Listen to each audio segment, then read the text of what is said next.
जब आप अपनी बात कह रहे थे, मैं धन्यवाद दूंगा माननीय सदस्य श्री मनोज पांडे जी को, जिन्होंने उन अफवाहों की ओर ध्यान भी दिया, कि उल्लेख किया कि काहिरा का वीडियो लेकिन महाकुंभ के साथ जोड़ करके दुष्प्रचार किया जा रहा था, नेपाल का वीडियो महाकुंभ के साथ, झारखंड की किसी घटना को महाकुंभ के साथ, या देश के अंदर के किसी अन्य दुर्घटना को जूसी के साथ जोड़ करके दुष्प्रचार करके अफवाह फैलाने का जो कार्य हो रहा था, कौन लोग थे?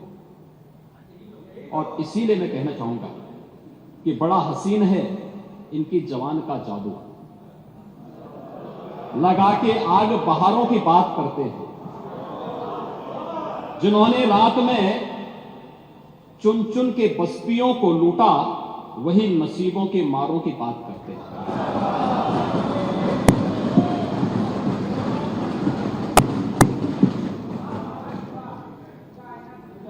महोदय, ये उर्दू नहीं है, ये सब हिंदी।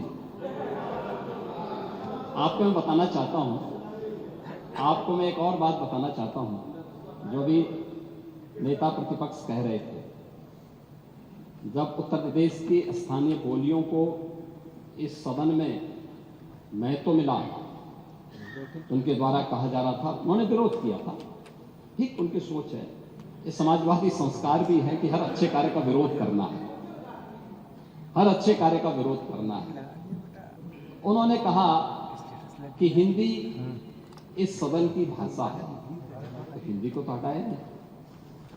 इस सदस्यों को एक छूट दी गई है कि किसी भी इन बोलियों में बोल सकता है, हिंदी में ट्रांसलेट की उसकी सुविधा मिलेगी। ये सुविधा है, थोपा नहीं गया है। दूसरा, भोजपुरी हो, अवधी हो, बुंदेली हो या ब्रज हो, पांडे जी, इनकी लिपि भी देवनागरी है, कोई दूसरी लिपि नहीं है। संविधान के द्वारा घोषित जो व्यवस्था है, उसी के दायरे में सारा कार्य हुआ है। आप जैसे उम्रदराज व्यक्ति को तो इसका स्वागत करना चाहिए, इसका स्वागत करना चाहिए। ओह, मैं इसीलिए कह रहा हूं, देवनागरी ही लिपि है और उसी दायरे में सारा कार्य हुआ।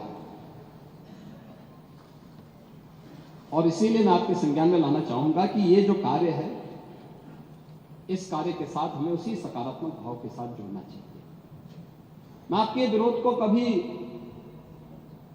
उसका न मैं उपास उड़ाता हूं, न मैं उसको बहुत उसके साथ जोड़ता हूं, क्योंकि मैं जानता हूं आपकी आदतों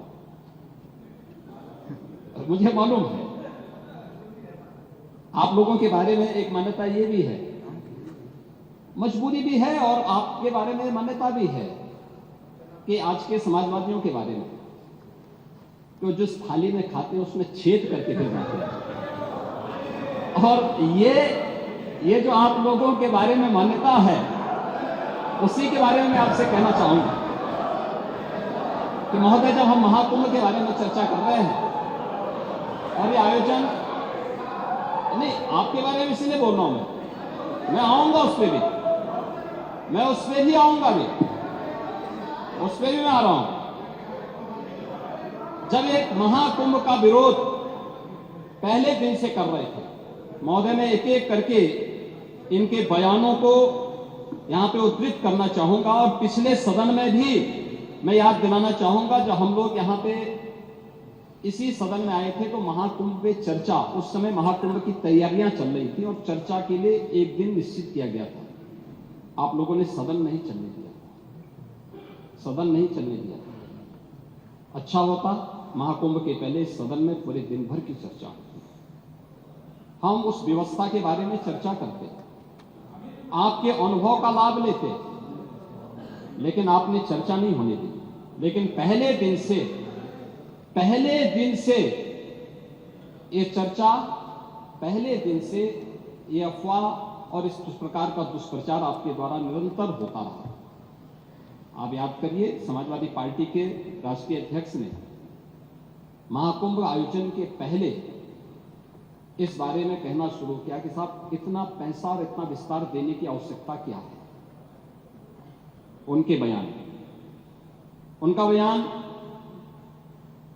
कि हमारी सरकार से अपील है कि बहुत सारे बुजुर्ग जो 65 साल से ऊपर और 70 साल से ऊपर के लोग हैं स्नान नहीं कर पाए।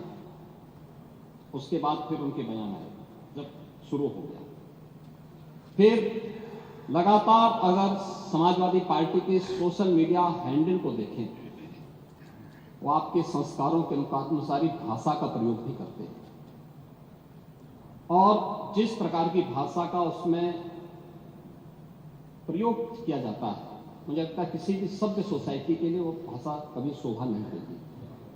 आप लोगों के अपने संस्कार हो सकते हैं, आप लोगों का अपना व्यवहार हो सकता है, लेकिन कोई सभ्य समाज और कोई सभ्य सोसाइटी उसको कभी मान्यता नहीं दे सकती। लेकिन उसके माध्यम से लगातार दुष्प्रचार किया गया। यही नहीं, ये भी मांग हुई। देखिए, आपकी पार्टी के ही नेता, आपके अध्यक्ष ने कहा कि हम मांग करते हैं कि अकबर का किला जो बिल्कुल संगम नोच पर वहां जो वट वृक्ष है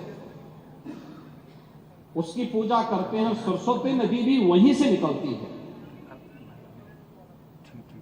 आप देखिए, यानी अक्षय वट का नाम भी उनको नहीं मालूम। सरस्वती कूप को सरस्वती नदी कहते हैं। ये आपका जनरल नॉलेज है।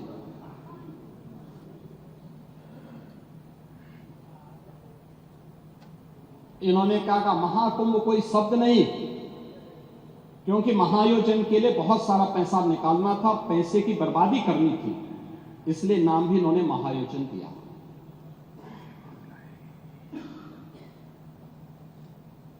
पहले दिन से ही राज्य सरकार आंकड़े दे रही है कि कितने लोगों ने पवित्र डुबकी लगाई है। जो लोग पवित्र डुबकी लगाने वालों की संख्या बता सकते हैं, वे यह नहीं बता पा रहे हैं कि कितने लोगों की जान चली गई। इनके एक सहयोगी आ रहे हैं, चिंता मत करिए, एक एक प्रश्न का उत्तर देंगे, थोड़ा पेशेंस रखिए। देखो, आप बोल रहे थे, मैं बहुत शांति से सुन रहा था, बहुत शांति से। आप ही के एक सहयोगी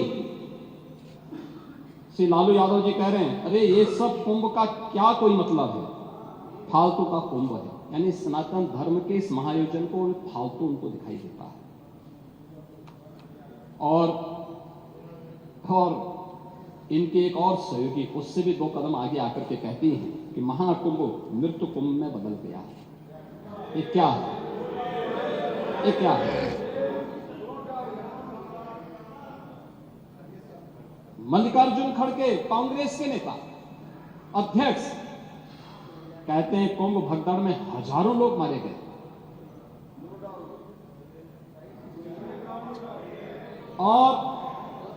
और जया बच्चन क्या कहती हैं? ये समाजवादी पार्टी की नेत्री है। इस देश में अभी सबसे बड़ा मुद्दा महाकुंभ भगदड़ की घटना है।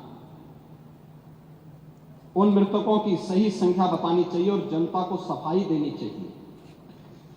उन्होंने आगे क्या बात कही? उन्होंने कहा व्यवस्थाएं आम आदमी के लिए नहीं बल्कि वीआईपी के लिए थी। शवों को गंगा में बहा दिया गया, इससे पानी प्रदूषित हुआ है। यही पानी लोगों तक पहुंच रहा है। ये इस प्रकार के गैर जिम्मेदाराना बयान समाजवादी पार्टी, कांग्रेस, आरजेडी और टीएमसी के नेताओं के द्वारा सनातन धर्म के जुड़े हुए सबसे बड़े आयोजन के प्रति दिए गए। महोदय, मैं ये जानना चाहता हूं कि क्या सनातन धर्म का अनुयायी बनना या सनातन धर्म के किसी आयोजन को भव्यता के साथ करना क्या कोई अपराध है? उस आयोजन को उन सीमाओं के साथ, उस आस्था को सम्मान देकर के आगे बढ़ाना क्या कोई अपराध है? और अगर अपराध है तो हमारी सरकार इस अपराध को कर रही है और आगे बढ़ रही है।